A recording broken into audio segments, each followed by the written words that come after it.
siya ang madalas na kaaway ni Cherry. Ang live-in partner mismo ni Cherry.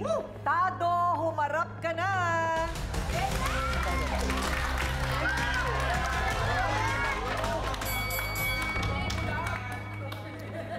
So, Tado, ano ba talaga ang sitwasyon? Ikaw mukha kang matino, ah. Maayos, oh. Maayos siya, ha?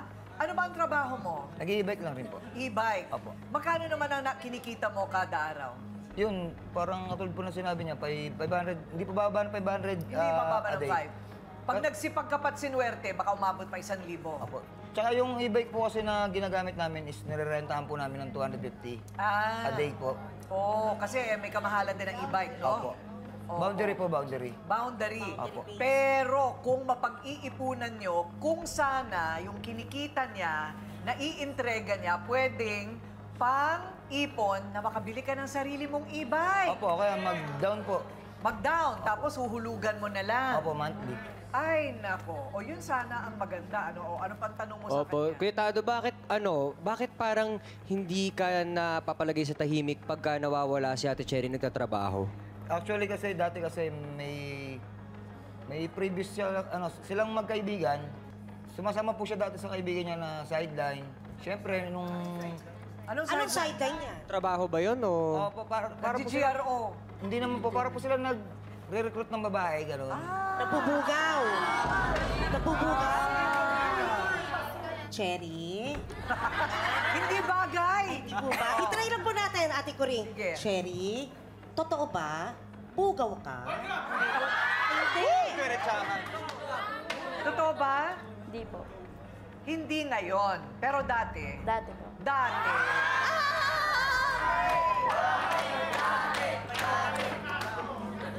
Ewan ko lang, ah. Nagbago naman na daw. Naghanap na. Dr. Love, ano ang mga kasalanan sa Biblia sa pambubugaw? Sige na, isa-isahin mo. Mapaalala lang ang mga tao. Napakalaking kasalanan yan kasi ikaw mismo naglulubog sa kapwa babae mo sa kasalanan. Accomplice ka dyan, no? Prostitution kasi, ate ko rin matagal ng negosyo. Yes. No? Pero illegal. Illegal at wala namang matutuwang tao na masangkot dyan ang anak mo o asawa mo o girlfriend mo. Ang Ayun. laking kasalanan yan. Malaking kasalanan kasi pagbebenta yan ng laman, dala ng kahirapan at pagkadesperados. Ang tanong dito, saan napupunta ang kinikita niya? Yung pera po kasi na kinikita niya is inahati niya sa sometimes niya pagsusugal. Pero mas marami naman po yung sa bata, yung gatas. Okay. Tapos, yun, siyempre, hindi ko na alam yung sa ibang Oo, wala na yung sugal. Huwag ka na yung sugal. Mahal ka nga siguro nito kasi pati sugal, pumapayag siya na gawin mo. Kaysa sugal, alam mo, ipuhunan mo na lang sa negosyo, yayaman ka pa. Eh, totoo nga, hindi ba?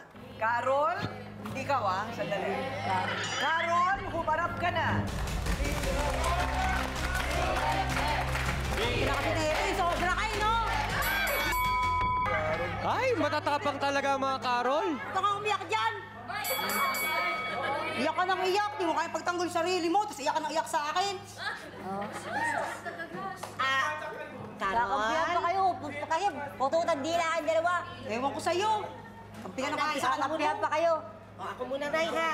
Ate Carol. Ako rin si Carol. Hello, ma'am. Hello po.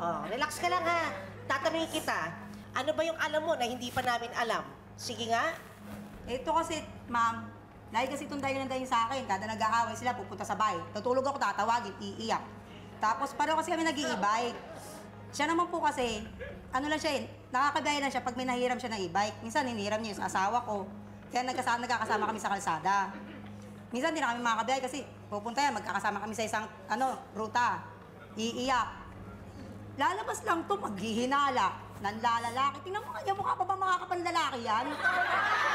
Maganda yan dati. Hindi, ano kasi yan? Maganda yan dati. Na-stress sa kanya, kaya nagaganyan. Tapos tinapon pa yung pustiso. Sino ba naman kaibigan matutuwa, di ba?